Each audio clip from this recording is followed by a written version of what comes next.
Napakahalaga nito. 5 bagay na bawal gawin, dapat natin ingatan kahit nasa loob tayo ng bahay. Lalo na pa nagkakaedad tayo, edad 30, 40, 60, 70, kung ano man edad. Ngayon, hindi ko sinasabi lahat ng tao magkakaroon ng ganitong sintomas. Merong ibang tao, swerte, may edad na kaya nila. Pero para sa akin, iingatan natin to. Kasi marami akong disgrasya na kikita at tumatawag sa akin dahil dito. Number 1, pag nagkakaedad tayo, huwag biglang yuyuko. Yan, nahulog. Huwag biglang yuko. Okay? Dahan-dahan lang. Kasi pag biglang yuko, makikita nyo dito, pwede kayo biglang mag-vertigo. Iikot yung buong paligid nyo. Parang magiging mahihilo kayo. Ganito makikita nyo, no? Parang yung buong kwarto nyo umiikot. Parang nasa circus. Dahil sa biglang pagyuko, madalas dyan nangyayari, lalo na pa nagkakaedad. Kaya avoid abrupt movement. Ako minsan pag kumukuha, ganyan, biglang mahihilo ka, malulula ka. Maraming cause. Pwedeng nagloko yung blood pressure, biglang bumaba. Pwedeng may diferensya sa tenga, naggalaw yung tenga, yung sa inner ear, kaya nawawalan tayo ng balance. Kadalasan, panandalian lang naman to. Ang treatment is dahan-dahan lang galaw at merong exercises for vertigo. Pag nagkakaedad kasi mas hilo, may video ako on vertigo exercises. Yung titingin mo na dito, diretso, kanan, 10 times.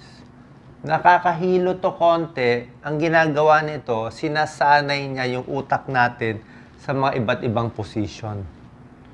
Kasi pa nagkakaedad, nagluloko yung sa tenga, hindi na balanse. So, ginagawa natin to, yan ang mga exercise, dahan-dahan, 10 times, may video ako dito, para masanay yung utak mo sa kakagalaw. Para kahit gumalaw ka sa ulit ng pababa, medyo sanay na hindi ka mahihilo at matutumba. So, ingat sa pagyuko. Ha? Kung di nyo pa naramdaman, swerte. Pero pag nagkaedad at some age, magkakaroon. Number 2, napakahalaga. Pag bagong gising, huwag tatayo agad. Yan, no? Huwag uupo agad. Yan nangyari yan kay Doc Lisa. Bagong gising, na alimpungatan, biglang upo. Pag biglang upo, vertigo agad. Umikot na ang buong bahay. Yan. So, yan, no? Babagsak na siya. Biglang tumayo, babagsak. Mabuti nakahawak siya. Kundi babagsak na to. Ang daming nangyari po. Tumatawag sa akin. Mga bata pa, 38 years old, bagong gising, pagtayo, bagsak. Diba? Nabalian ng kamay, nabalian ng shoulder, nabalian ng hips. So, pag gising nyo, minsan di mo alam, may gising ka ba, tulog ka ba? Galaw-galawin mo na yung kamay, galaw-galawin mo na yung paa. Tapos pag ready na, mag-bend kayo dito. Pag bend, biglang uupo. Yan. Pag upo mo, 1 minute. Di ba? 1 minute muna. Tingnan mo muna, madilim eh. So, pag 1 minute, nakaupo ka na, ready ka na, bago ka tatayo. Pag tayo, kadalasan, masakit pa dito. So, meron ka pa mga naramdaman. Baka pagising mo, stiff neck ka pa, back pain ka pa. So, wala ka sa balance. Kaya nga sabi ko, dahan-dahan pag upo. Yan, ha? Lalo na pa nagkakaedad. Number 3, ito po, lalaki o babae. Pag inaantok ka pa, yan, huwag iihi ng nakatayo. Okay? Alam ko, syempre tayong lalaki, gusto natin umihi nakatayo, di ba? Sabihin nyo, hindi macho, hindi manly, pero ang payo ko sa inyo, umupo lang. Okay? Pag bagong gising, madaling araw, upo. Kasi pag nakatayo, maraming bumabagsak. No? Nakatayo, iihi, madaling araw, bagsak. Micturition syncope. Umihi, nawala ng mali. Ang dami nangyayari niyan. Paggising, bali na ang ipin, yung ulo, dumudugo na. Hindi mo alam kung saan na siya bumagsak eh. Bakit bumabagsak ang lalaki? Kadalasan lalaki, pag umiihi, ganito kasi yan eh. Ayan, napakita natin.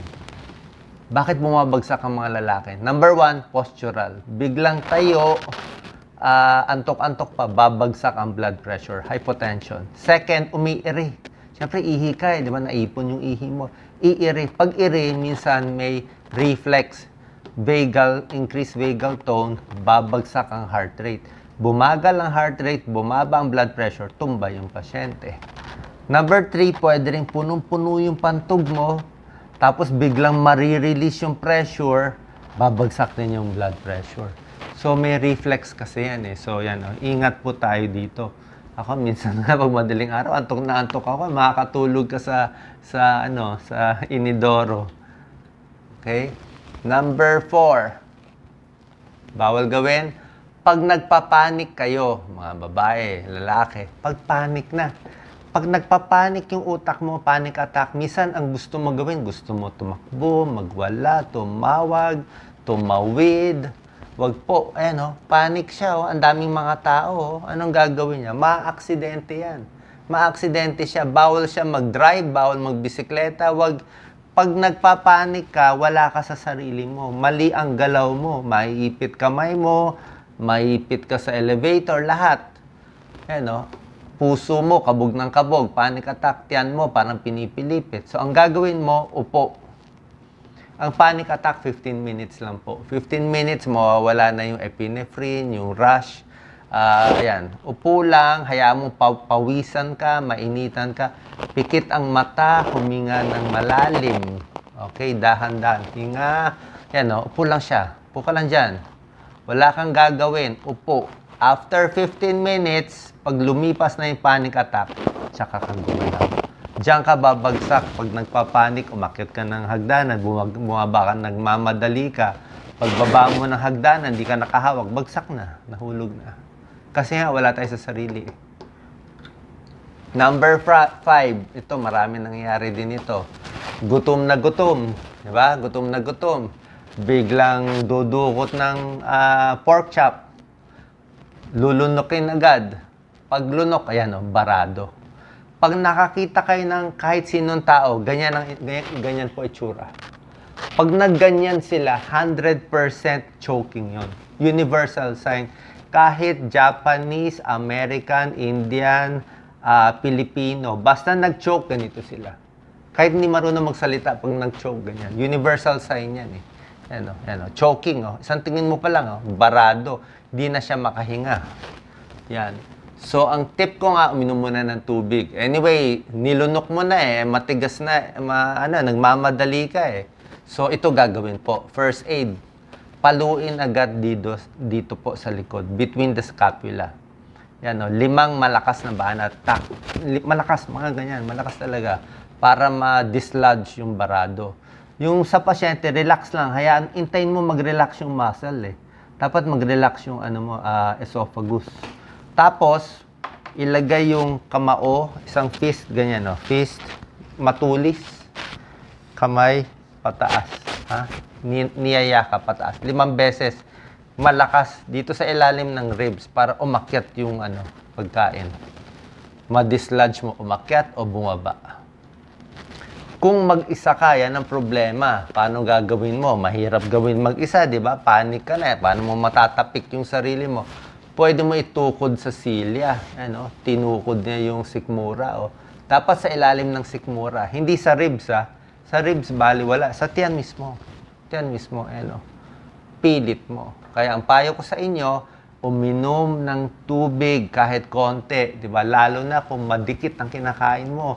Suman. Ano pa ba madidikit? Basta mga suman, madikit. Kakanin. Basain ng tubig, mabasa yung lalamunan bago kumain ng dahan-dahan. At huwag muna madaldal. Okay? Pagkain-kain. Pagkwento-kwento. Pag chismis-chismis. Kasi pag sinabay mo yung chismis, kwento, kain, ito mangyari. Kwento, kain, na mabubulunan ka talaga. Kasi iba yung kwento. Kwento is hangin Kain is esophagus 2 daanan yan May esophagus, may trachea. So, malilito yung katawan mo. Gusto mo ba magkwento o gusto mo kumain? So, lalo na kung hindi tayo ganun ka-stable, tumatanda na, pagkain-kain muna. Pag tapos na kumain, tsaka na tayo magkwento. Okay? Sana nakatulong tong 5 bawal gawin para humaba ang ating buhay. Iwas aksidente.